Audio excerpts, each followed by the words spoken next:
Welcome to programming classes. जैसे व्यास आज हम अपना सेशन स्टार्ट करेंगे पाइथन ट्यूटोरियल्स पे। और ये बेसिकली हम लोग डिज़ाइन कर रहे हैं अपने सीबीएसई स्टूडेंट्स के लिए। और फिर जस्ट बिकॉज उनके सिलेबस में सीबीएसई में पाइथन इंट्रोड्यूस हुआ है, तो ये मतलब बेसिकली हमारी जो टारगेट ऑडियंस है अभी के लिए वो हमारे लिए सीबीएसई बोर्ड के बच्चे हैं। ठीक है, तो अगर आप सीबीएसई बोर्ड से हैं तो आप सब्सक्राइब कर लीजिए चैनल को, क्योंकि आपको अच्छे अच्छे ट्यूटोरियल्स मिलने वाले हैं और बेसिकली स्क्रैच से लेकर के आप एंड तक सीखने वाले हो। और ये उनके लिए भी है जो कि हमारे साथ में जुड़े हुए हैं और बिगिनर्स हैं पाइथन में। ठीक है, तो आप बिगिनिंग से हमारे साथ में सीखने वाले हैं। तो स्टार्ट करते हैं अपना पाइथन का सीरीज़। और सबसे पहले हम इसके कुछ बेसिक्स जानना चाहेंगे कि इसके बारे में कि है क्या ये। पाइथन जो है वो प्रोग्रामिंग लैंग्वेज ही है जो कि ग्यूडो वैन रसम ने इन्वेंट करी थी 1991 में। ठीक है, जबकि जावा का एग्जिस्टेंस हमें पता चलता है कि 1995 के अराउंड हुआ। ठीक है, लेकिन ये पुरानी लैंग्वेज है उससे पहले की।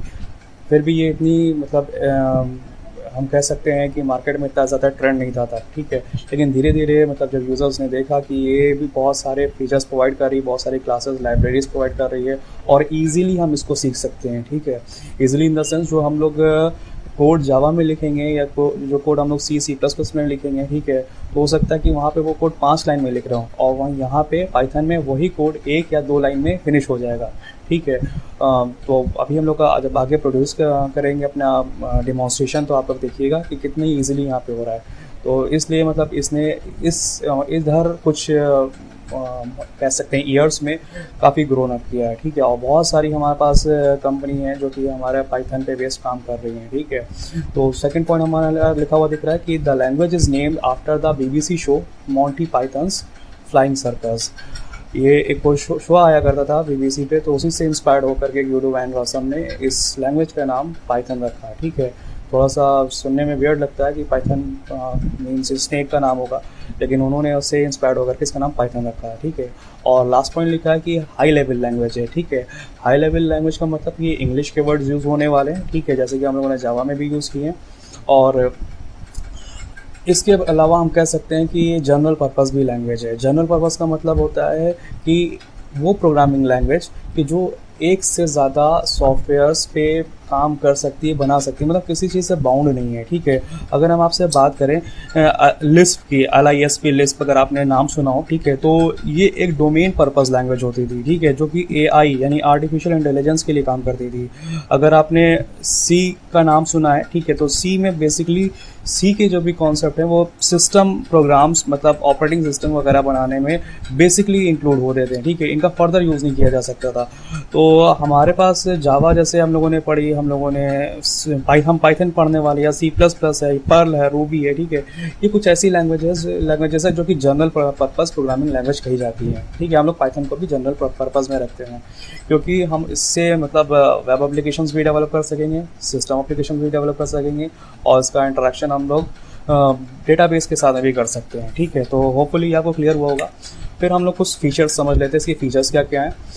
Basically easy to use and expressive language है। अब जैसे कि हमने आपको बताया कि जो कोड 5 लाइन में लिख रहे होते हैं हम लोग जावा में, वही 1 या 2 लाइन में फिनिश होने वाला है। तो easy to use and expressive language है। ठीक है, इंटरप्रेटेड लैंग्वेज है। अब नॉर्मली हम लोगों ने देखा है कि जैसे कि हम लोगों ने जावा पढ़ी है या फिर हम लोगों ने C पढ़ी है या हो सकता है C++ पढ़ी हो। ठीक है, अगर ना भी पढ़ी तो कोई बात नहीं। ठीक है, तो अगर हम लोगों ने ये लैंग्वेज का नाम सुना तो इसमें कंपाइलर होता था। ठीक है, कंपाइलर पहले कोड को कंपाइल करता था। ठीक है, मतलब एक बाइट कोड बनाता था या फिर हम मीडिएटर कोड कह सकते थे, वो बनाता था। ठीक है, उसके बाद में फिर इंटरप्रेटर आकर के उसको एग्जीक्यूट कराने का काम करता था। यहाँ पे इंटरप्रेटर ही है, कंपाइलर एब्सेंट है। ठीक है, code execution and interpretation line by line, मतलब इंटरप्रेटर का काम ही यही होता है कि एक एक लाइन पढ़ेगा और उसको एग्जीक्यूट करवाएगा। तो यहाँ पे जितना भी काम होने वाला है वो इंटरप्रेटर करने वाला है। ठीक है, और तीसरा पॉइंट लिखा हुआ है क्रॉस प्लेटफॉर्म लैंग्वेज है। क्रॉस प्लेटफॉर्म का मतलब ये मतलब एक से ज़्यादा ऑपरेटिंग सिस्टम पे रन कर सकती है, चाहे आप विंडोज़ पे रन करा लें, लाइनक्स, मैकिन्टॉश, ठीक है, किसी भी रन करा लें। ये क्रॉस प्लेटफॉर्म है, यानी एक से ज़्यादा मल्टीपल प्लेटफॉर्म पे चलेगी।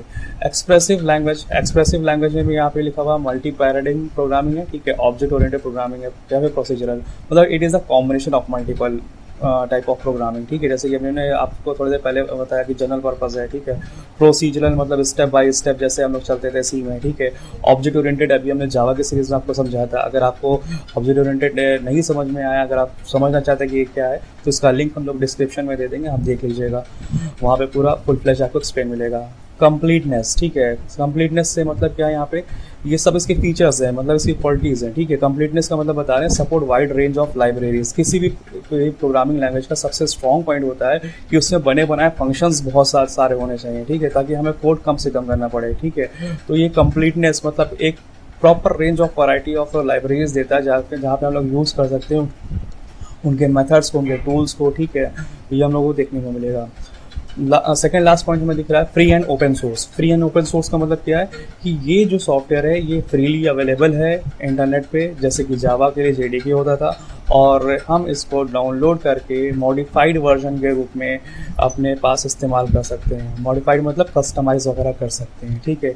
मतलब जैसे कि अभी हम लोग देखेंगे कि मतलब अगर हम लोगों ने पाईचार्म इंस्टॉल किया या फिर स्पाइडर आईडी इंस्टॉल करी, तो वहाँ पे हम लोग देखेंगे कि इसका कलर वगैरह भी हम लोग चेंज कर सकते हैं। मीन्स कस्टमाइजेशन हमारे हाथ में है, ठीक है।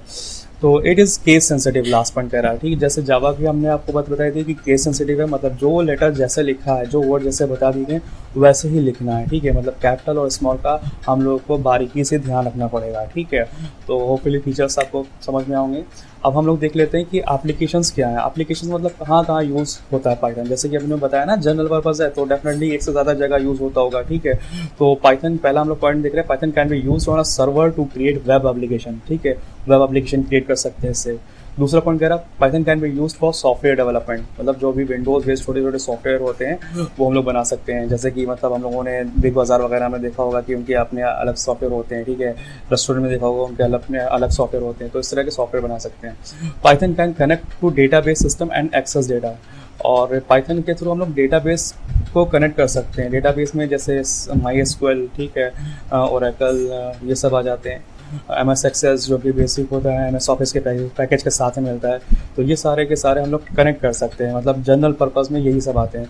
Python can be use to handle big data and perform complex mathematics, ठीक है। ये भी बहुत बड़ा रोल है कि कॉम्प्लेक्स कैलकुलेशंस कर रहा है। लास्ट वाला पॉइंट हमारा कह रहा है it is extensively use for data science and machine learning programming, ठीक है। डेटा साइंस भी अपने आप में बहुत बड़ा टॉपिक है, और मशीन लर्निंग भी मतलब अपने आप में बहुत बड़ा टॉपिक है, ठीक है। तो ये इन दोनों के लिए भी यूज़ होता है। अब इसके लिए हमें मतलब अगर हम इसको एक्सप्लेन करेंगे तो काफ़ी समय बीत जाएगा, ठीक है। मतलब वीडियो का डेटा काफ़ी हैवी हो जाएगा। तो अगर कभी इसके पे मतलब बात करने की ज़रूरत लगी तो हम इससे ज़रूर करेंगे। तो होपफुली आपको ये वीडियो समझ में आएगा। अभी हम लोगों ने सिर्फ बेसिक्स देखे हैं। नेक्स्ट टाइम पे हम लोग इंस्टॉलेशन देखेंगे और फिर कंपाइलेशन प्रोसेस कैसे होता है, क्या होता है, वो हम लोग समझने की कोशिश करेंगे। तो कनेक्टेड रहिए, सीखते रहिए पाइथन। Thanks for watching.